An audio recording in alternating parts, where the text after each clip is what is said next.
Welcome to the Festival and Space Makers Network. I'm here with Danny, aka Rumpus. Rumpus occupies a rare space in electronic music, an artist whose foundation is rooted in drums, yet whose work reaches far beyond them. His music treats rhythm not as a background element, but as something decisive, and it plays a lead role in where the listener will go when partaking in the act of dance. In bands, the drummer in bands the drummer drives the bus, setting the pace, controlling momentum, deciding when things breathe and when they surge forward. That instinct shows up clearly in Rumpus's work, not just in performance, but in how his tracks are written, arranged, and released. His recent feature in Modern Drummer highlights this lineage while also underscoring how his approach now lives as much in the studio as it does on stage. Most creative paths begin with a single point of inception. For me, it was a cool older guy named Rocky. He could play the drums. He played Metallica. One loose, imperfect lesson was enough to lay a foundation for rhythm. In my life, it doesn't hurt having a mother that let a drum kit be in the living room as well. So props to my mom for that. But anyway, this conversation begins in that same place, early influence, and follows how those instincts evolve into production choices, creative direction, and a long-term artistic voice. So, Danny, thanks for jumping in here with us, and thanks for being so generous with your time. Yeah, thanks for having me. I'm excited to chat with you today.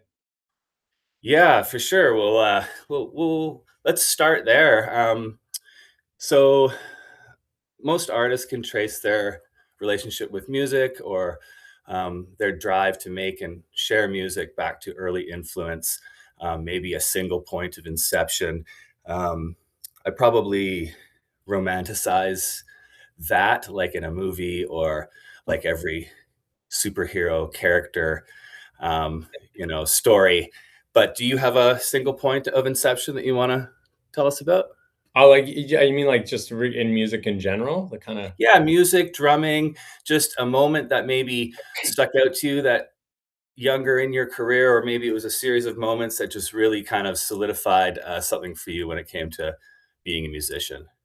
yeah, I guess for me, like I started drumming when I was like 12 years old, and my mom, I don't know, I still think it's crazy that especially before electronic drums when they were quiet. And I was like, "Hey, how would you like to try drumming? I think it'd be great for you." And I was like, "Okay."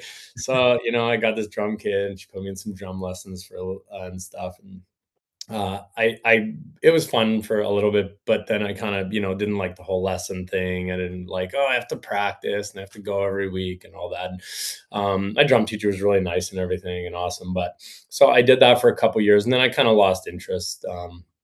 Just I think because on my path, it was so like my path was solo at that point, just sitting there trying to learn these like paradiddles and like different like drum patterns that I'd be assigned every week to go and figure out and come back and do the class. But what really I think sparked it for me was when I got into high school and I met a guy. We were in grade 9, and we were chatting and he was telling me that he plays guitar, and then we started talking about bands and we started talking about all our favorite bands.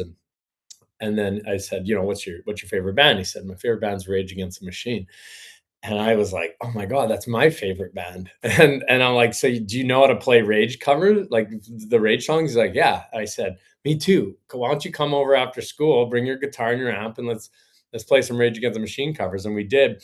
And as soon as I got to experience that basically for the first time, I was able to really like get that spark lit on playing music and playing live and playing with other people and just like experiencing it not just on my own, and so then we just basically started doing that, and then we started trying doing other covers, and then we thought, hey, why don't we start writing our own tunes? And we started writing our own music, and at that time also I was really starting to get into punk rock a lot, and I became like a large part of the punk rock scene, and we started a punk band, and all through high school and even after. And I think had the band ended up having it for like 6 or 7 years. We ended up going on tour. We got to open for like all the greats, like Strung Out, Face to Face, Propagandy, Lagwagon, like all the kind of epic punk bands. And then we actually got the chance to play on Warp Tour as well. So we went out on Warp Tour and we were playing there, and yeah, things just like really took off for us. I mean, it was, it was still we never really made it like too big. We did a couple of tours through the US and stuff, but we kind of run into a roadblock actually when we got some offers to like really go full time. Got signed to a label down in the U.S. and they wanted us to, tour like basically full time, go to Europe and all these things. And it was just like a little difficult for some of the people in the band because people were in the middle of, we're doing it just like part time on the side, and people were like in school and they're like, man, I can't like drop out of school. My parents are gonna kill me, and it just created some problems with being able to keep the band moving forward, like as much as we could, and that's sort of a little bit where that side of things deteriorated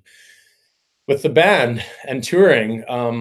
Yeah, so Yeah, it's difficult. I've spoken with, I think I was talking with Mark a few weeks ago, Woodyard there, and talking about being a solo artist and then being in a band and starting in bands and just in general the difficulty. And I know as a producer of festivals, just when I'm working with bands and they're coming from different places and their routing and their various needs, it's just a lot to when it's more humans, more chaos, right? So for sure. it can be definitely difficult. And Think yeah, about that's, I didn't realize you toured I knew that you were drumming a lot, and I didn't realize you had toured so much and got to that precipice, so you sort of got a bit of a taste of maybe thinking you were gonna really go in a direction and then that not happening. Mhm. Um, was there things, that you learned from those early shows and from that early experience that kind of stuck with you musically as you transition toward being a DJ? Or maybe it's not a producer DJ, maybe it's not exact sounds, maybe it's a mindset or something you learned in that early path in your punk rock career. Yeah, I mean, I learned a ton of stuff. I mean, I learned everything from, what it's like to work with other people, what it's like to be on the road and be in a tiff with one of your like band members. If you guys aren't seeing eye to eye or getting along, like you're eating together, you're in the van together, you're playing together, you're sleeping in the same hotel room, and it definitely like just makes you kind of learn to try and I think one thing was that we were good at is you could leave all your issues behind once you got on stage. When we got on stage, we're a team, we're there for the fans, and which is I think an important thing in performing.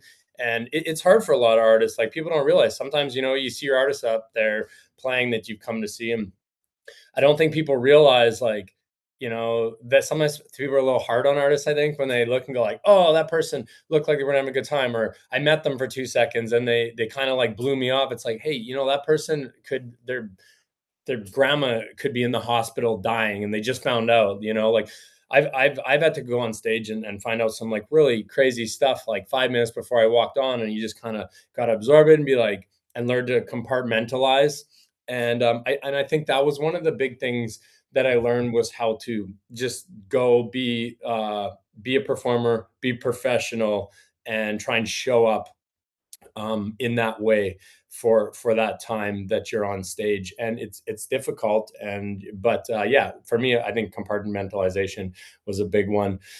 That's um great, man, because it kind of touches on mental health and also touches on something you touched on something there that is solid. A lot of people work a job for a corporation or for a government or for other things, and they can take mental health days, or if something big happens in their lives, there's an easier sort of system for them to take some time potentially. And when you are a touring artist, or when a lot of your money is coming from touring, and obviously the show must go on, and of course tours get canceled, and shows within tours get canceled, and that's fine, and it's good when an artist needs to do that and can do that. but it doesn't happen as often. And I think that's a very salient point about the difficulty of being an artist and you Mhm. learning some of those difficult things you don't have as a DJ. You're not going to, as a producer and DJ, you're not going to have as many naiveties when it comes to the realities of being on the road. Yeah. And yeah, and I mean, on the road, I mean, it really wears on you and all the travel and all the getting out of like your regular like rhythm, you know, you're sleeping at different times, you're waking up at different times, your dopamine spiking, like you're going from like, oh, you're on stage and there's all this action and there's all these people like cheering to like, oh, now I'm sitting alone at home in my hotel room and I'm gonna get 3 hours of sleep and then I gotta get up and travel for 12 hours again tomorrow and do this again, you know, and so I just another thing I've learned over, and I've learned gotten much better at this the last like probably 3 or 4 years has been like balancing, making sure I like my mental health is in check when I'm doing stuff, and like especially when I'm on the road a lot. That's been a big thing I learned. And what else? Like just as far as the industry, I feel is you know things can change fast for better or worse. There's so many like ups and downs, and I feel like you just need to find a balance in between them all to go like, hey, like how's it, like let's take a step back, how's things actually going here, because some days you're like feel like things are falling apart, you're just like I don't know what's going on, like this is happening, that's happening all at once, I want to quit. And then like the next day you could be like, oh my god, my career feels like it's just like exploding right now, things are going so good. And you get these like ups and downs, and it's really good to try and go, hey, you know what? When things are going really great, they might not stay like that. When things are feel like they're going bad, they probably won't stay like that either. It's gonna like land somewhere in the middle. And I feel like it's just like that's just straight advice for an entrepreneur in general. If you're gonna be an entrepreneur and do your own things, you're gonna have these ups and downs. And just it's important to always remember and check yourself and go, hey, you know what? This is all gonna land back in the middle somewhere. I got a good product. I got a good um like a good plan. You know, I'm just kind of generalizing here, not just as an artist, but like Mm. I gotta like I work hard, I know what I'm doing. Like if you got those things kind of in line, it's important to sit back and go, hey, I'm on course. You know, I'm on the right path, I'm on the right course, and not to let those things affect you too much, because otherwise you just go through these emotional roller coasters all the time and it's so exhausting. You know, in both Yeah. directions like that. Yeah, hills and valleys, and that mindfulness, taking that time to understand the reversion to the mean and to have that steady hand, and that will give you the wherewithal to be in it for the long haul. I know as an entrepreneur or event creator, yada yada yada, I often attribute where I am now to just like never not giving up Mm, and to being persistent and to we tend to underestimate what we can do in a year and overestimate what we can do in a day, and to kind of be able to step back, as you say. So, on the topic of paralleling music and experience with life, the saying that the drummer drives the bus in a band, mm, and that there's a responsibility that the drummer has. It's sort of the push and the pull and the tension, the release, the holding back, opening the hi hat right at that time to kind of bring the sound up. So how does that understanding that you have as a drummer shape how you produce a track, and like what starts, just to switch things over to your production when you're starting a song? Do you start with a rhythm, a sound, inspiration, and how does the understanding that the drummer drive the bus, how does that sort of inform your production choices? well, I mean, different people have different writing styles. You know, I know there's some people that are very musical. Like I wasn't trained, I didn't have music theory when, you know, as a drummer, you don't really learn that. And I had to kind of teach myself that. And I still am not good at it. Like I'm still just kind of like work around the basics. But I mean, there's so many tools out there now that help you to like write. And, you know, I'll pull up a piano roll and kind of like sometimes have to like, okay, 1, 2, 3, 4 semitones, you know, like for that note I'm trying to hit. And but, like, some people will start with a synth and just, like, play a melody, and they'll write a song around that. That's not how I write my music at all. My music, I start with, like, drums and bass. I get the drums and the bass working together, and for me, that's where I can visualize where to take the song. Um, I can't really you can't just play me, like, 3 chords and go like, "Alright, like, what do you see here? I'm like, I don't know. That's not the way my brain works. Mine's like build a strong foundation. What I try and do is build drums and bass, loop it, and be like, could I listen to this just over and over again for a while and feel like it's like, it's interesting and good and grooving, and that's where it starts for me, in the studio is, finding that groove. I don't like, I'll be honest, some people say, "Well, like, do you just sit down and play your drum kit and record stuff?" I'm like, because I'm making house music and so much of it is, like, quantized, I can write faster with my mouse by dragging stuff, like, into MIDI and write the basic drum pattern of the song a lot faster than I can go, like, plug the drums in, turn them on, set up, like, route it in Ableton, and do it that way. Um, but like I definitely use them. I think of them more always in the live element. It's not so much in the writing process of putting it in and recording it at that time, but how can I take what I've made and then apply it if I want to add to it in the live show with the drum kit. And the thing that I do basically is once I get a song going and I get a good idea that I feel is pretty solid, and I think, okay, I like this track, I'll go and then I'll put my headphones on and I'll get on my drum kit and I'll start playing around and I'll be like, can I add to this? Sometimes it just doesn't work. Sometimes it's just too much and you play along and it doesn't feel like it's fitting. It sounds like you're just messing up the mix and adding more stuff. It doesn't need to be there. But other times it just like feels like it's locked in and it was meant to be. And it's like it was built to have that. And I've been focusing more of my music I've been writing the last couple years on that because before I used to write, finish a song, not think about that, go in and then try and add it. And a lot of times it wouldn't work. But now I do that as like step two after once I'm out of idea phase. I go and I look at how I can add extra sounds and stuff to it. But also that the track will stand alone strongly on its own without that because like a ton of my sets, I don't get to do that. Sometimes I just have only DJ sets. I don't even get to use it, my pads and stuff. And then the other times I have my pads at them. And for like some of the shows, I do my full drum kit, which is my passion. That's the thing that really like excites me the most about the project is like doing the full thing. Yeah, it's awesome. It's a great thing. You put up some good um, video recently of your live drumming with DJing, and yeah, man. Of course, I'm always partial to that. And if you look at the history of the kind of things I book, I always am partial to anything that is incorporating you know, of live instrumentation. And it's really cool that your way of building a track is very much formed and sort of based out of that drummer mindset. I feel like if I produce music, it would be something similar like that. Like, okay, are the hips moving? Are the okay, is that groove good? All right, now let's see what kind of story we can tell on top of that. And if we don't Yeah. even have a story to tell on top, doesn't matter because we're still moving. And that's great. You know, so I guess like as a DJ, maybe we switch over to there slightly, like in the moment with the room. Um, when you're guiding people through music and building a set or in the moment, so not so much technically, but do you have a take on where your responsibility lies, like emotionally or spiritually, for a room when you are in that position of performing and DJing?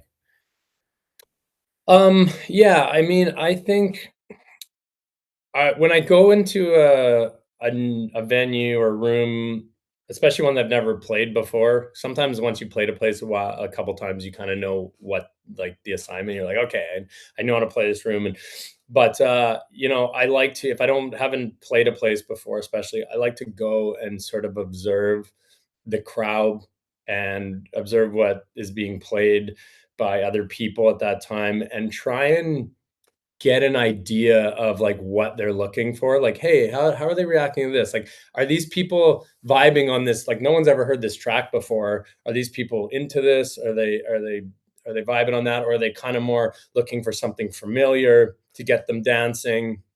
Um, and what type of crowd is it?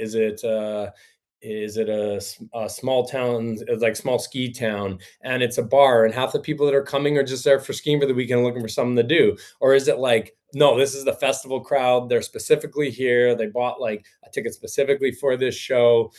because they want to see this artist and they want to be like more educated musically, you know? Um, and yeah, I think it's just important to take in those observations. And then I go, there's like oftentimes I'll do that and I'll go back to the hotel if it's close, and I might like completely like organize a bunch of new music into a new folder and be like, okay, I think I want to go into this folder, you know? Like I have a lot of stuff sorted already, but sometimes I just need to do like a big dump of ideas like in the moment. And you know, oftentimes I don't even I can't, like, if I have 3 shows, I can't visualize the 3rd show until I'm fully in it that day, and even if that's I haven't even been to the show yet, it's like, I need to complete show number 2 to prepare for show number 3 mentally, and that might just be on the plane ride over to that next show. But I can completely like let go of everything else that's happened the last 2 nights and what those people wanted. And I can start like visualizing myself in the space. And that's where like I pull my sets together and try and like come up with a plan that I think is gonna work, but I don't know it's gonna work. It's just my first like intuition. And then I have all my like forks that I'll go from there. Like, hey, you know, if I want to move back into this or over that way, I'll pull from old sets, or I might pull from something I did the night before that worked well. Or yeah, so it's a real dance, I find. And but I for me it's always like the day of. And it's not like I prep things a lot. I'm not like a last minute person, but I realize that's the way I have to do it for shows is be last minute, because you might just get like some inspiration that day and you got to like work that into the set. And I Oh enjoy yeah. that. So every day, every show, I'm like working on the show that day. Even if I prepped a ton, I still am like putting work in that day on it. Yeah, that's cool, man. I hear that. The art of DJing in so many ways is in part letting go of one's sense of what they want necessarily, and to have enough context to truly deploy the tactical empathy required to really understand that room. And having not been there, it's a little difficult. Once you know a room, you're able to visualize yourself in it and what's going to happen.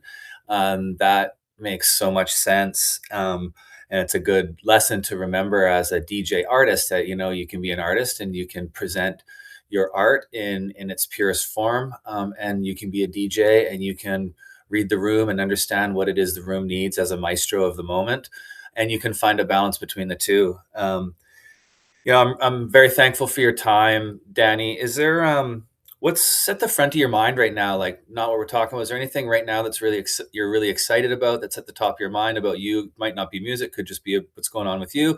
And is there anything that we haven't talked about that you wanna chat about? Um, well, what's going on? Let's see. I've had like last year was like extremely busy for me. I had like a million things going on, life stuff, music stuff, and just like moving and like yeah, there was lots of travel. Did a couple tours in Australia. Um, and yeah, it was just like a pretty crazy year in 2026. I've come into it feeling like sort of it got to the peak at the end of 2025, 2026. I'm trying to come into it feeling like more relaxed and a little more like focused, so I can like focus on just get back in line with like the chaos of like day-to-day life and trying to just, you know, relax. I'm looking forward to kind of the weather turning here and getting back out and just spending like a lot of time. Like I'm really all about balance in my life now, like, and taking time and not just being, you know, working on anything, like not working in general all the time, but just actually trying to take time, because I have like it's hard for me to have an off switch. I'm just like programmed to like always be doing something, but just to do more like life hobbies and stuff and get outside. And I like getting, now that I'm on the island, getting lots of fishing in and stuff like that. And, yeah, just nice balance, and also just doing the best I can with all the music. I've got like so much music I'm working on right now, and I feel like when I get that balance and actually take time away, I get so much more clarity that I know, like when I come into the studio or when I come to work on music, I have like a very clear brain, and I'm so much more productive and I can get a lot done in less time. And then I can take more time for myself and like have that nice balance between the two. So, Yeah, words of wisdom for sure. It can be keeping that balance is key. You know, I've booked you a bunch of times. You played main stage Pacino last year. We got you coming up at the Waverly on the 13th. yeah. Um, So, we are so thankful for you, and we're thankful for everything you're doing, bringing that music to people and bringing your passion. And it's my belief that as the future unrolls, more and more people will work in the realm of their passions and will work in the realm of people to people service. And I feel strongly and powerfully about that future. And what you do to me is a big part of humanity's shared future. So we are deeply thankful for you and your time. Yeah, we'll see you on the 13th. yeah, I'm stoked for the show. It's gonna be good to get back out. The crowd out there is always like just so awesome. It's some every crowd is different, and sometimes you go and you're like, oh, are people just not into it tonight. And every time I play there, it's like smiles the whole time. Everyone's like packed to the front of the stage, and you guys got a really good community out there, and you guys got a lot of good stuff going on, and all your events. And I love how they all like tie together and everything. And what you're creating is like awesome too. I mean, you're just like building so many things for the community and opportunities and for fans and artists and everything. And yeah, so thank you to you guys, and I appreciate you having me out again. It's going to be awesome. I'm super stoked for the show. Got lots of new music, and yeah, I'm really excited. So I'm pumped for this one. Yeah, right on, man. Us too. There's a little about 70 tickets are under now, so we'll probably get to that sellout point, and it will indeed be packed. And I'll be expecting our crew to give it hard, front row center. So Hell yeah. we'll Okay, see. looking forward to it. Thanks so much, Ben. Appreciate your time. Yeah, take care, brother. You too. Cheers. Cheers.